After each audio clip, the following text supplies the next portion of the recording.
हरि ओम तत्सत्। श्रीमते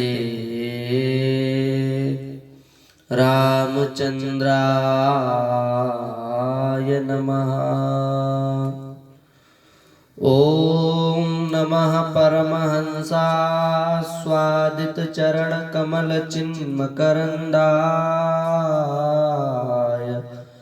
भक्तजनमानस निवासाय श्रीरामचंद्राय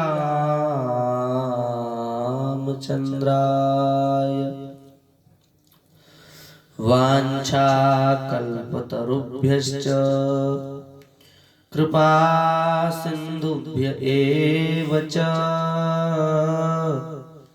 पतितानां पावनेभ्यो श्रीवैष्णवेभ्यो नमो नमः। हरिशरणं निखिल हे अप्रत्यनीक भक्तवांछाकल्पतरु भक्तवत्सल दीन बंधु दया सिंधु अकारण करुणा वरुणालय असंख्य कल्याण दिव्यानंद गुणगण निलय नंद नंदन गोपी मननंदन भगवान श्री कृष्ण की अहिप की अनुकंपा कृपा करुणा से हम सभी जीव मानव जीवन का सर्वोत्कृष्ट फल सत्संग प्रतिदिन भगवत कृपा से यथामति यथा समय कहते सुनते हैं। यह श्री ठाकुर जी की हम सबके ऊपर विशेष कृपा करुणा है। भगवान की जब जीव पर विशेष कृपा होती है तब उसको भगवान की प्राप्ति होती है। 100 जन्मों तक साधन करने के बाद में पुनः 100 जन्मों तक साधन करने के बाद में पुनः 100 जन्मों तक साधन करने के बाद में पुनः 100 जन्मों तक साधन करने के बाद में और पुनः 100 जन्मों तक साधन करने के बाद में अर्थात 500 जन्मों तक साधन करने के बाद में भगवान श्री कृष्ण की प्रति भक्ति उत्पन्न होती है। इसलिए भगवान के प्रति निष्काम भक्ति उत्पन्न हो जाए यह बहुत ही उत्तम बात है, बहुत ही अच्छी बात है। हम सब ब्राह्मण हैं। वर्तमान समय में ब्राह्मण वर्ग की जो परिस्थिति है वह विचारणीय है, सराहनीय नहीं है। क्योंकि ब्राह्मण के जो कर्म हैं जब तक हम उन कर्मों के ऊपर पूर्ण रूप से खरे नहीं उतरेंगे तब तक हमारा जीवन गौरवपूर्ण प्रेरणादायक नहीं रह सकता। हमारा जीवन प्रेरणादायक तभी बनेगा जब हमारे कर्म शास्त्र युक्त हो, मर्यादा युक्त हो और किसी भी प्रकार से मर्यादा का अतिक्रमण न करने वाले हों। श्रीमद् भागवत की स्पष्ट घोषणा है, ब्राह्मणस्य ही देहोयम क्षुद्र कामाय निश्चिते कृच्छ्राय तपसे चेह प्रेत्यानंद सुखाय च। शास्त्र की स्पष्ट घोषणा है कि यह जो ब्राह्मण का शरीर प्राप्त हुआ है हम लोगों को, ये क्षुद्र कामाय निश्चिते, संसार के जो क्षुद्र काम है, जिन कामनाओं में केवल सुख का आभास है, वस्तुतः सुख नहीं है, ऐसे जो क्षुद्र कामनाएं हैं उनको पूरा करने के लिए ब्राह्मण का शरीर भगवान ने नहीं दिया है। क्योंकि क्षुद्र कामनाएं अन्य जन्मों में, अन्य योनियों में भी हम पूर्ण कर सकते थे। कुत्ता के जैसी सुख भोग की योनि किसको प्राप्त है? उसको न धर्म करूं न कुछ न कुछ न कुछ, न शास्त्रीय आचरण कुछ है, कुछ नहीं है, केवल मौज करो। जितने भी जीव जंतुओं की भगवान ने रचना की, अथवा जो जितने भी प्रकार की भगवान ने 84 लाख योनियां बनाई, वो सब की सब योनियां भोग योनियां है। भोग योनि ही है वे, भोग के लिए ही प्राप्त हुई है और उनको व्यक्ति भोगता है। पर मुख्य बात यह है कि उन भोग योनियों में भोगों को भोगने के बाद भी व्यक्ति की भोगों के प्रति अरुचि नहीं होती। भोग भोगने की चाह बराबर उनके भीतर बनी रहती है। भोग भोगने से कभी मन थकता उनका नहीं है। इसलिए भोगों के प्रति आसक्ति ये बहुत पुराना हमारा संबंध रहा है। अनेक जन्मों से हम भोगों को भोगते आ रहे हैं, इसलिए हमारा उन भोगों के प्रति अविच्छिन्न भाव से संबंध बना हुआ है। पर ब्राह्मण का शरीर प्राप्त करने के बाद भी यदि हमारी वृत्ति उन्हीं भोगों की ओर लगी हुई है, तो फिर हमारा ब्राह्मण तो व्यर्थ है। हमारी कितनी महिमा है। भगवान ने अपने श्री मुख से ब्राह्मणों की कितनी महिमा का वर्णन किया है, स्पष्ट कह दिया। शापत ताड़त परुष कहंता, विप्र पूज्य अस गावहि संता। ब्राह्मण श्राप दे रहा हो, ब्राह्मण प्रहार कर रहा हो, ब्राह्मण कटु वचन बोल रहा हो, फिर भी ब्राह्मण सदा सर्वदा पूज्य ही है। भगवान कह रहे हैं, मन क्रम वचन कपट तजी, जो नर भूसुर सेव, अथवा जो द्विज भूसुर सेव, मोहि समेत विरंच शिव बसता के सब देव। स्पष्ट घोषणा भगवान कर रहे हैं कि जो व्यक्ति मन वाणी कर्म से ब्राह्मणों की सेवा करते हैं, कपट का त्याग करके जो जीव ब्राह्मण की सेवा करते हैं, ब्रह्मा जी, शंकर जी और स्वयं मैं उन ब्राह्मणों के सदा सर्वदा वश में रहता हूं, उनके अधीन रहता हूं। ऐसी दिव्य महिमा ब्राह्मणों की है। भगवान ने स्पष्ट कह दिया आचार्य जी, यस्यामृतामलय श्रवणावगाः सद्य पुनाति जगदाश्वपचात विकुंठा, सोहम भवद्भ्य उपलब्ध सुतीर्थ कीर्ते, छिन्द्याम स्वबाहुमपि वः प्रतिकूल वृत्तिम। जिन भगवान का यश श्रवण करने के बाद भी, व्यय श्रवण करने के बाद स्वपच भी, चांडाल भी पवित्र हो जाता है, ऐसा नीच योनि में उत्पन्न जीव भी यदि भगवान का नाम लेवे तो पवित्र हो जाता है, तत्काल पवित्र हो जाता है। नीच से नीच योनि में जन्म लेने के बाद भी कोई भी जीव यदि किसी भी योनि में उसका जन्म हुआ है और वह जीव ईमानदारी से भगवान के नाम का आश्रय लेता है, तो वह तत्काल अत्यंत शीघ्र पवित्र हो जाता है। ऐसे भगवान की नाम की महिमा है। पर भगवान को यह जो दिव्य महिमा प्राप्त भई है, यह महिमा भगवान कह रहे हैं कि हमें ब्राह्मणों की कृपा से प्राप्त भई है। हमारी जो ऐसी दिव्य महिमा है, वह दिव्य महिमा हमें ब्राह्मणों की कृपा से प्राप्त हुई है कि हमारा नाम लेने वाला कोई भी वो पवित्र हो जाता है। तो इसलिए भगवान कह रहे हैं, सोहम भवद्भ्य उपलब्ध सुतीर्थ कीर्ते, छिन्द्याम स्वबाहुमपि वा प्रतिकूल वृत्तिम। सोहम, वह हम, मैं परमात्मा, भवद्भ्य उपलब्ध सुतीर्थ कीर्ते, मैं ऐसा जो परमात्मा हूं, मुझे आप लोगों की कृपा से ही ऐसी सामर्थ्य प्राप्त हुई है।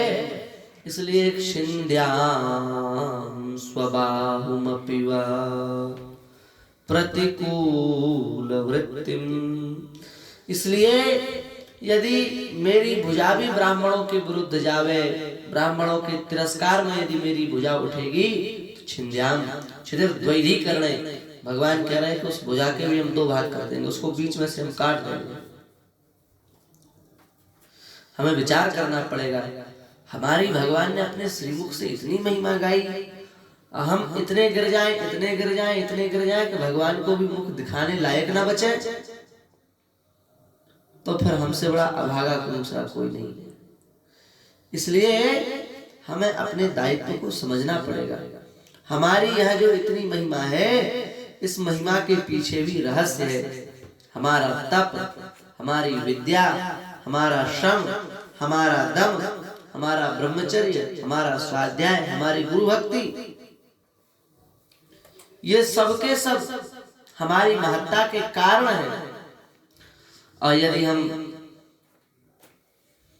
इन सब से शून्य हो जाएंगे, भजन से शून्य हो जाएंगे, साधन से शून्य हो जाएंगे, तपस्या ब्रह्मचर्य से शून्य हो जाएंगे, शमदम से शून्य हो जाएंगे, तो फिर हमारी महिमा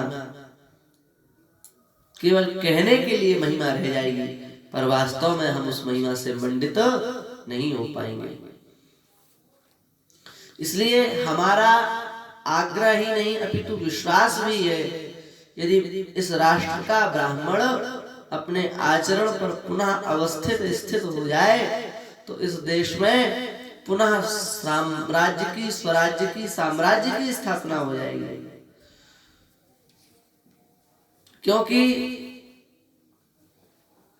उपदेशक ब्राह्मण है, मार्गदर्शक ब्राह्मण है, और जब ब्राह्मण अपने धर्म कर्म में स्थित होकर के धर्म कर्म का उपदेश करेगा तो उसकी वाणी का प्रभाव बड़ा विलक्षण होता है। उसकी वाणी से प्रभावित होकर के अन्य सभी वर्ण उसकी आज्ञा का पालन करते हुए अपने अपने धर्म कर्मों में लगे रहते हैं। और जब वे वर्ण धर्म कर्मों में लगे रहेंगे तो निश्चित ही जिस राष्ट्र के चारों वर्ण व्यवस्थित नहीं अपितु सुव्यवस्थित हो जाएं, उस राष्ट्र की सर्वविध उन्नति होती है। उस राष्ट्र को उन्नति के मार्ग से कोई हटा नहीं सकता। महाराज, हमारे इतिहास में कैसे ब्राह्मण हुए हैं, अनेक ब्राह्मण हुए हैं, अत्यंत निष्किंचन ब्राह्मण हुए हैं, जिसमें से यदि हम एक उदाहरण के रूप में देखें तो श्री सुदामा जी अन्यतम ब्राह्मण है। हमारे देश का दुर्भाग्य है कि हम सुदामा जी जैसे निर्धन निष्काम निष्किंचन ब्राह्मण के महत्व को समझ नहीं पाए। सुदामा जी महाराज का जो चरित्र है वह पढ़ने लायक है, समझने लायक है। सबसे पहली बात तो यह है कि श्री सुदामा जी महाराज जी सामान्य नहीं है, बड़े अद्भुत महापुरुष है महाराज।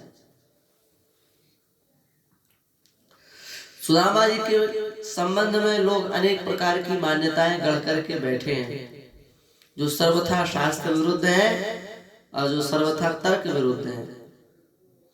इसलिए भगवान की कृपा से हमारे मन में भाव जगा के इस विषय पर कुछ चर्चा जरूर करनी चाहिए। सबसे पहली भ्रांति तो यह है कि श्री सुदामा जी के विषय में कहा जाता है कि श्री सुदामा जी महाराज दरिद्र थे। बहुत प्रकार से लोग कथा को गढ़ते हैं, कहते हैं सुदामा जी दरिद्र थे, पर हम किसी भी प्रकार से इस बात को मानने तैयार नहीं है कि सुदामा जी दरिद्र थे। उसका मूल कारण यह है कि हमें यह जानना पड़ेगा दरिद्र किसे कहते हैं, दरिद्र की परिभाषा क्या है। हम लोग खूब कहते हैं तुम बड़े दरिद्री हो, पर दरिद्र की परिभाषा नहीं समझते। दरिद्र किसे कहते हैं? शास्त्र की स्पष्ट आज्ञा है, दरिद्रो यस्त्व संतुष्टा। सबसे बड़ा दरिद्री वही है जो असंतोषी है,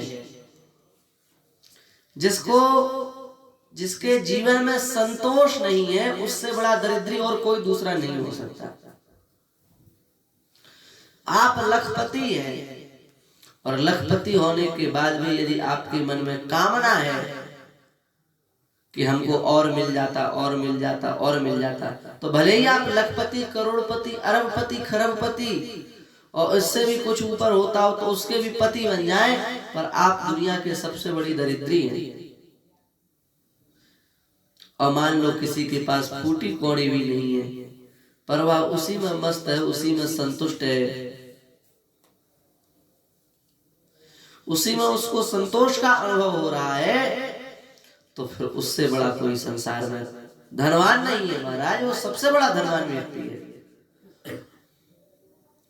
इसलिए पहली बात तो यह है कि दरिद्र का अर्थ धनवान करना बिल्कुल, धनहीन करना बिल्कुल गलत है। दरिद्र माने धनहीन होता ही नहीं है। धनहीन व्यक्ति भी धनवान हो सकता है और धनवान व्यक्ति भी दरिद्र हो सकता है, क्योंकि दरिद्र की परिभाषा ही है जो असंतोष ही है। जिसके जीवन में असंतोष है वही वस्तुतः दरिद्र है। जिसके जीवन में कामनाएं हैं वही सबसे बड़ा दरिद्री व्यक्ति है। इसलिए हमारी बात बड़ी ध्यान देने योग्य है। हम सूत्र रूप में कह रहे हैं, जब कामना जो है ना वो परमार्थ में सबसे बड़ी बाधा है। जब तक जीवन कामना शून्य नहीं हो जाएगा तब तक हम परमार्थ के मार्ग पर आगे नहीं बढ़ सकते। हमारे चित्त में कामना आती रहती है, कामनाओं का प्रवाह चलता रहता है, पर ये कान खोल करके सुन लो, जब तक अकाम नहीं हो जाओगे तब तक भगवान के प्यारे नहीं बन पाओगे। गोस्वामी जी कह रहे हैं, ते तुम राम अकाम प्यारे,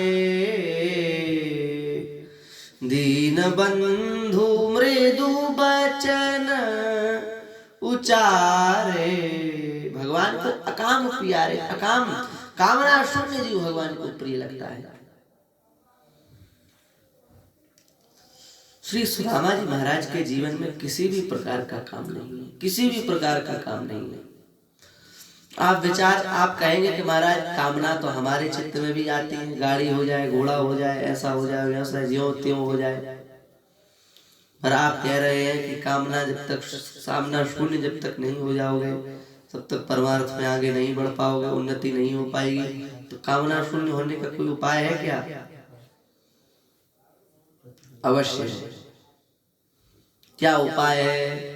देखो, जब हम आलोड्य सर्वशास्त्राणी, जब हम शास्त्रों का आलोडन करते हैं, मंथन करते हैं, सब बात समाधान के रूप में आती है। श्री गोस्वामी तुलसीदास जी महाराज कामनाओं को समाप्त करने का सबसे सरल उपाय बता रहे हैं। इस उपाय को आप अपने जीवन में कर लोगे तो आप बहुत जल्दी अपने को अकाम बना लोगे, निष्काम बना लोगे। क्या परिभाषा है कामनाओं से मुक्त होने का? क्या उपाय है? गोस्वामी जी कह रहे हैं, बिनु संतोष न काम न साही, काम अछत सुख सपने हो नाहि। बिना संतोष के कामनाओं का नाश नहीं हो सकता। आपको अभी इसी क्षण अपने कामनाओं का नाश करना हो तो आप जिस स्थिति में, जिस परिस्थिति में है उसी में संतुष्ट हो जाइए, बस आपकी कामनाओं का नाश हो जाएगा। हम लोग क्या है, अपनी स्थिति में सुखी नहीं है, अपनी स्थिति में संतोष नहीं है, संतुष्ट नहीं है, इसलिए हमारी कामनाएं कभी समाप्त नहीं होती। जिस दिन हमारी इच्छाएं पूर्ण हो जाएंगी, जिस दिन हम संतुष्ट हो जाएंगे, उस दिन हमारी कामनाओं का नाश हो जाएगा। भगवान ने हमको झोपड़ी दे दी, तो विचार करो कि लोगों के पास तो झोपड़ी भी नहीं है, भगवान ने हमें कृपा करके झोपड़ी दे दी। कितनी बढ़िया बात है, संतुष्ट हो जाओ। भगवान ने टूटा हुआ मकान दे दिया तो सोचो कि लोग तो झोपड़ी में रहते हैं, हमें टूटा हुआ मकान मिल गया, कितनी बड़ी बात है। भगवान ने तुम्हें किराए का मकान दे दिया तो विचार करो कि लोग तो टूटे मकान में रहते हैं, हमें तो भगवान की कृपा से किराए का मकान मिल गया। और मान लो भगवान तुम्हें रोड पर रख रहे हैं, मकान की क्या कुटिया की भी जगह नहीं है, तो भी संतुष्ट क्यों? अरे बोले जो घर में रहते हैं उनके पास तो सीमित जगह है, सीमित छत है। भगवान की कृपा से पूरी धरती हमारे लिए जमीन है, पूरा धरती हमारा घर है और पूरा आकाश ही हमारे लिए छत है। वाह प्रभु, आनंद कर दिया आपने, जरूरत ही नहीं है। जमीन पर लेट जाते हैं, सिराने हाथ रखते हैं। संत अपना तकिया बिस्तर हमेशा अपने साथ रखते हैं। जरूरत ही नहीं है महाराज, जरूरत क्या है? इस बात को बिल्कुल अपने हृदय में बैठा लेना चाहिए। संग्रह दुख का मूल है। बहुत गंभीर सूत्र है, संग्रह ही दुख का मूल है। जिस व्यक्ति के पास संग्रह नहीं होता वह व्यक्ति सदा सर्वदा दुख से दूर रहता है, और जिसने संग्रह किया वो फंस गया। अच्छे से अच्छा साधक भी संग्रह करने के बाद संसार में फंस जाता है। कितने चरित्र आए शास्त्रों में, संग्रह करने के बाद बंध जाना पड़ा। इसलिए यदि कामनाओं का नाश चाहते हो इसी जन्म में, तो बस उसका एक ही उपाय है, आप जहां हैं, जिस स्थिति में है, उस स्थिति में संतुष्ट हो जाइए।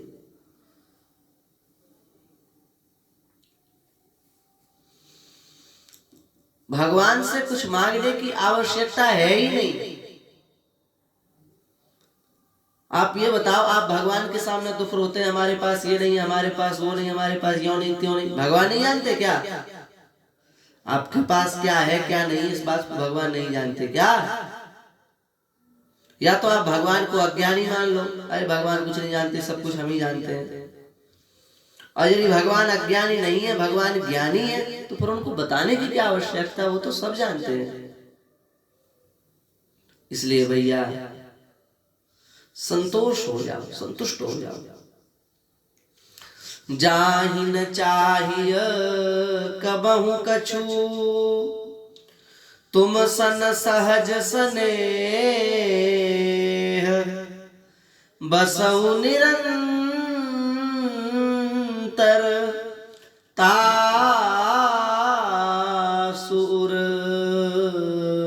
सोरा उर निज देव।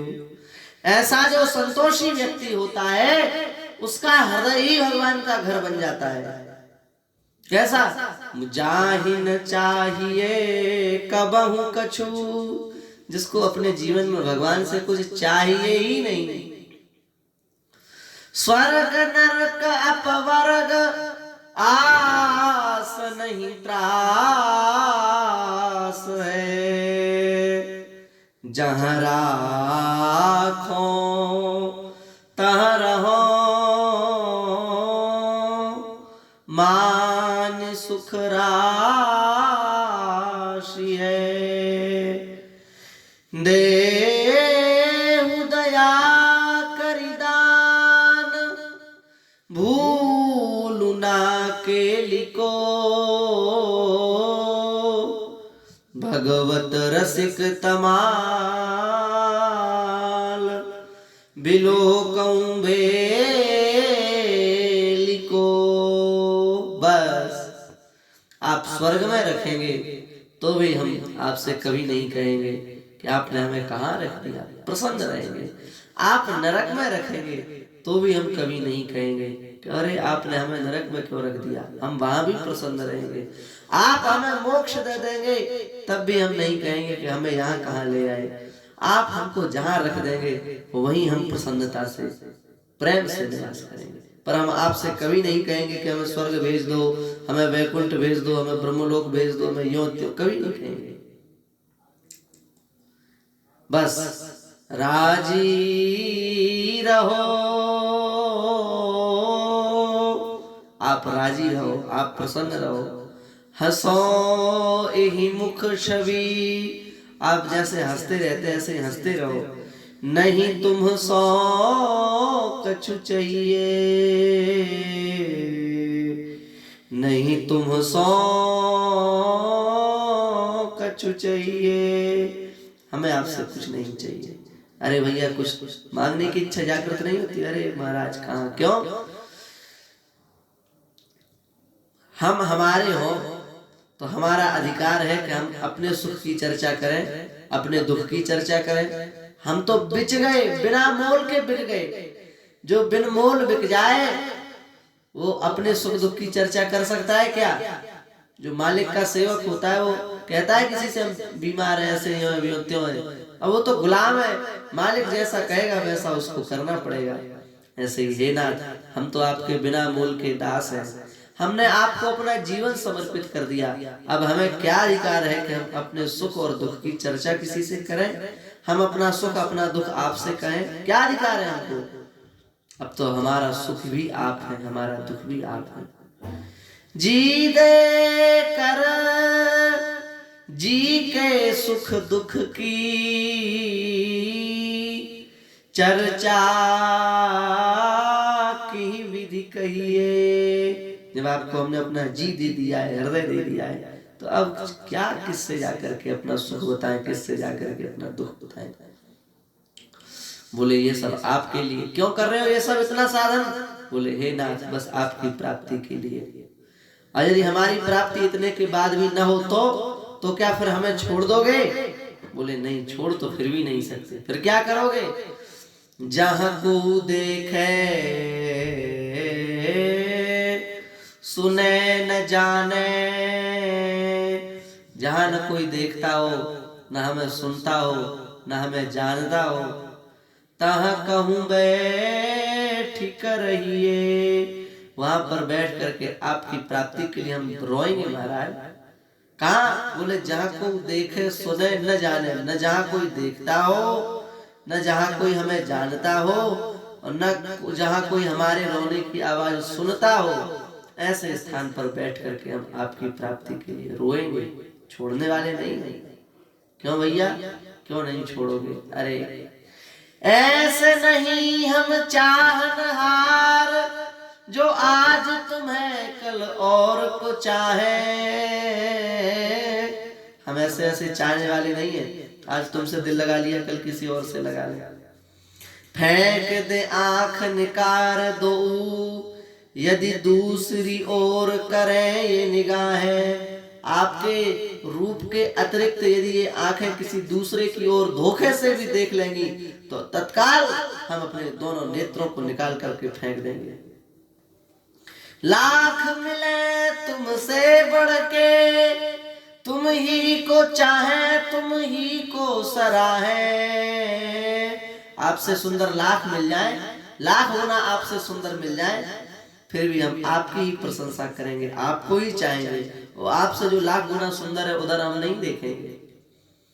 जो लो प्राण रहे तन में, तो लो हम प्रीति की रीति निभाए। जब तक हमारे प्राण में अंतिम श्वास भी रहेगी, तब तक उस अंतिम श्वास में भी हमारे जिह्वा पर, हमारे हृदय में केवल आपका नाम ही अंकित होगा, केवल आपके प्रति ही प्रेम होगा और दूसरे के प्रति प्रेम नहीं होगा। ये है, इसलिए हमारे आचार्यों ने तो कह दिया, रसना कटे जो अन रटे। वो जीव कट जाए जो भगवान के अतिरिक्त किसी संसार की बातों में फंस जाए। निरखी अन फुटो नैन, जो नेत्र भगवान के अतिरिक्त किसी और को देखें वो नेत्र फूट जाए। वो नेत्र निरखी अन फुटो नैन, वो नेत्र फूट जाए। श्रवण फुटे जो अन सुने, यदि आपकी चर्चा के अतिरिक्त संसार की चर्चा हमारे कानों में जाए तो हमारे दोनों श्रवण कर्ण रंध्र फूट जाए। बिन राधा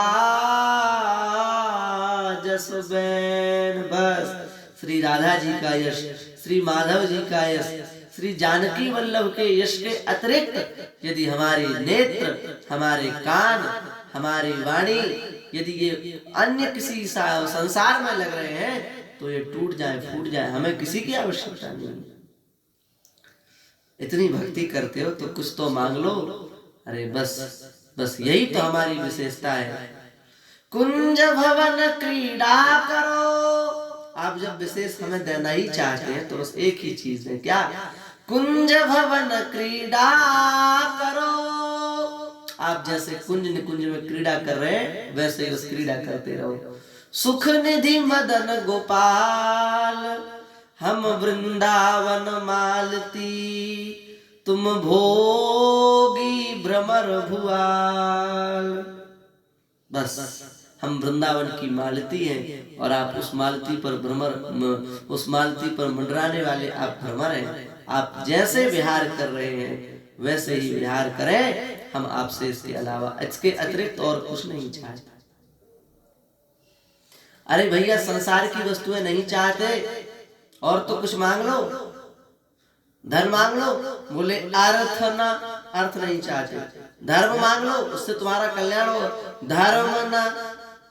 काम मांग लो, काम रुचि। तो त्रिवर्ग नहीं चाहते तो चतुष्टय, चौथा मोक्ष मांग लो। गति न चाहूं निर्वाण, हम निर्वाण पर भी नहीं चाहते। तो क्या चाहते हो? जन्म जन्म रति राम पद, यह वरदान न आन। हमारे जन्म जन्मांतरों में श्री राम जी के प्रति, श्री राधिका वल्लभ के प्रति, श्री जानकी वल्लभ के प्रति निष्कंटक निष्काम भक्ति बनी रहे, बस हम यही चाहते हैं। बस इसके अतिरिक्त हम और कुछ भी नहीं चाहते। इसलिए भैया, ये वृंदावन की जो रसमयी साधना है, ये सामान्य उपासना नहीं है, अति विलक्षण उपासना है। कैसे कैसे यहाँ भाव है संतों के, इसको समझ पाना। रसिक बिना, रसिक अनन्य भजन की बातें रसिक बिना को समझ ही सके ना। बिना भगवान की कृपा प्राप्त संतों के मार्गदर्शन के बिना ये बातें जल्दी समझने आने वाली नहीं है। तो हम निवेदन यह कर रहे थे कि जीवन का प्रयोजन है निष्कामता की प्राप्ति। जब तक हम निष्काम नहीं होंगे तब तक हमारे कामनाओं की पूर्ति नहीं होगी। जब तक हम संतुष्ट नहीं होंगे तब तक हमारे कामनाओं की पूर्ति नहीं होगी। और जब तक कामनाओं की पूर्ति नहीं होगी तब तक हम सुखी नहीं हो सकते।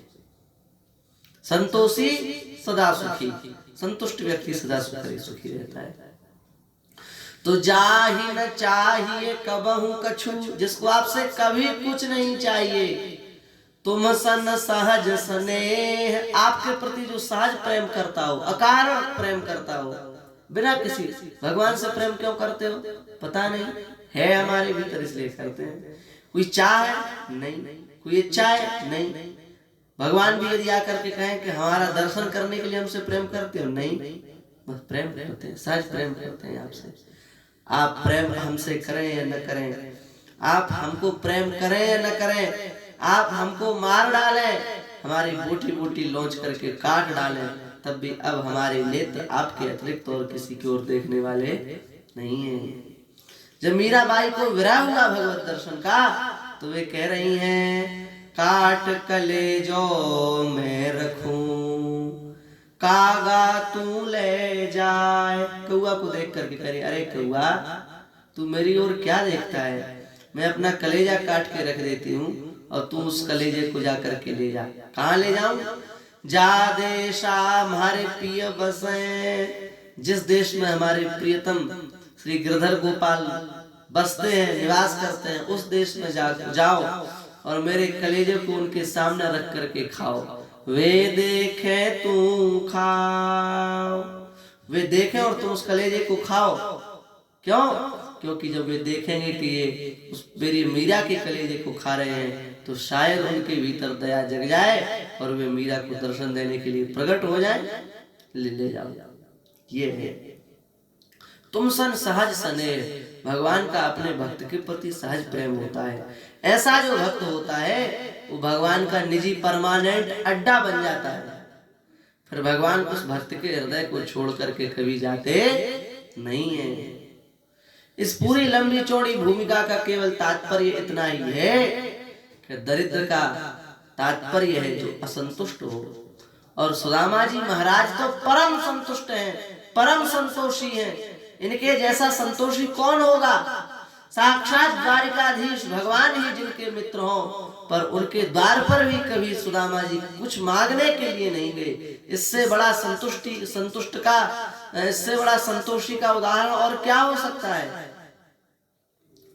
इसलिए हम बिल्कुल इस बात को मानने तैयार नहीं है कि सुदामा जी दरिद्र थे, और न श्रीमद् भागवत के किसी भी श्लोक में यह कहा गया कि श्री सुदामा जी महाराज दरिद्र थे। इसलिए सुदामा जी महाराज पर जो दरिद्रता का आरोप लगाते हैं वो आरोप बिल्कुल झूठा है। एक और छोटी सी बात है, लोग कहते हैं कि सुदामा जी महाराज और भगवान श्री कृष्ण दोनों मित्र थे। एक बार गुरुजी ने दोनों को जंगल लकड़ी काटने के लिए भेजा, दोनों मित्र गए, वर्षा होने लगी, दोनों मित्रों ने वृक्ष के नीचे विश्राम किया। ये लोग कहते हैं, सुना होगा आप लोगों ने। और सुदामा जी को भूख लगाई तो सुदामा जी ने जो गुरु माता ने चने दिए थे, सुदामा जी उनको खाने लगे और अपने भाग के तो चने खा ही लिए, श्री कृष्ण भगवान के भाग के भी चने इन्होंने खा लिए। थोड़ा देर बाद श्री सुदामा जी महाराज से भगवान ने पूछा कि मित्र क्या चबा रहे हो, चटचट की आवाज क्या आ रही है। सुदामा जी बोले, भैया मित्र कन्हैया ठंडी के कारण हमारे दांत कटकटा रहे हैं। थोड़ा देर बाद वर्षा बंद हुई, भगवान ने कहा लाओ हमारे हिस्से के चने। सुदामा जी ने कहा मित्र, संकोच में भर करके सुदामा जी बोले कि वो चने तो हमने खा लिए। अरे भगवान ने कहा, अरे मित्र सुदामा, जो मित्र का भाग खाता है वो तो दरिद्र होता है, जा तुम दरिद्र हो जा। इसलिए सुदामा जी महाराज दरिद्र थे, कहते हैं ना लोग। इस विषय में हम यही निवेदन करना चाहते हैं कि यह कथा मूल भागवत की तो नहीं है, पहली बात। दूसरी बात यह है कि यदि इस कथा को भी हम सर्वथा सत्य मान लें, इसी बात को भी यदि हम सत्य मान लें, तो हम इस बात को कदापि सत्य नहीं मान सकते कि श्री सुदामा जी को भगवान ने दरिद्री होने का श्राप दिया। क्यों? उसका कारण यह है कि इस संसार में सब लोग भगवान का ही खाते हैं कि किसी दूसरे का खाते हैं, बताओ। सुदामा जी ने भगवान के हिस्से के चने तो खाए, संसार में कौन अपने हिस्से का खाता है? सब भगवान के हिस्से का ही तो खा रहे हैं कि नहीं खा रहे हैं। ये फसल होती है, इससे अन्न होता है, वो आप ग्रहण करते हो। ये फसल कहां से आई? सूरज से आई, वृष्टि से आई। ये सूरज और ये वृष्टि किसने कराई? इंद्र ने कराई। इंद्र को किसने बनाया? भगवान ने बनाया। तो सबके मूल तो भगवान हुए कि नहीं हुए? तो सबको खिलाने वाले मूलतः तो परमात्मा ही है कि कोई दूसरा है? तो जब परमात्मा ही सबको खिलाने वाला है तो फिर वो सुदामा जी के चने खा लेने पर उन्हें श्राप कैसे ले सकता है? एक बात। दूसरी बात यह है कि जो कसाई है, जो हिंसा करने वाले हैं, भगवान तो उनका भी पेट भरते हैं। कसाई भूखा मरता है, उसको भी भोजन मिलता है। कहां तक कहें जो भगवान को ना मानता ही नहीं है, भगवान की निंदा करता है, नास्तिक है, उसका भी पेट ठाकुर जी भरते हैं कि नहीं भरते हैं? उसका भी पेट भरते हैं। तो जो नास्तिक का भी पेट भरता है, जो कसाई का भी पेट भरता है, जो पापात्मा का भी पेट भरता है, क्या वही परब्रह्म परमात्मा अपने मित्र के पेट भर जाने पर उसे श्राप दे सकता है? इस बात को कहने से भगवान की मित्रता में, भगवान की दयालुता में, भगवान की कृपालुता में कलंक लग जाएगा, बट्टा लग जाएगा।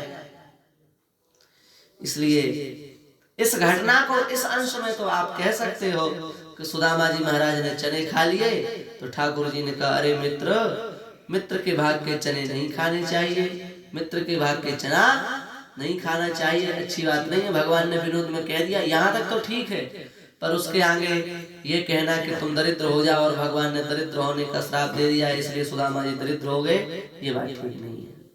हम किसी भी परिस्थिति में सुदामा जी को दरिद्र मानने के लिए तैयार नहीं है। तो दूसरा प्रश्न यह है, एक प्रश्न का तो समाधान हो गया।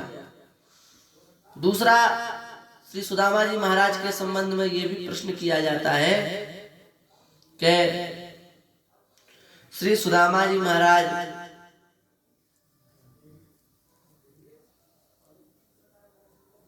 अथवा इसको ऐसा करते हैं कि जब सुदामा जी का चरित्र सुनाया जाएगा तो उस चरित्र में ही यह कथा भी आ जाएगी, तो उसको वही उसी प्रसंग में कह दिया जाएगा तो अधिक उचित रहेगा। ठीक है, तो बस आज इसी प्रसंग को कह करके हम अपनी वाणी को विराम देते हैं और शेष सुदामा चरित्र की चर्चा हम कल करेंगे।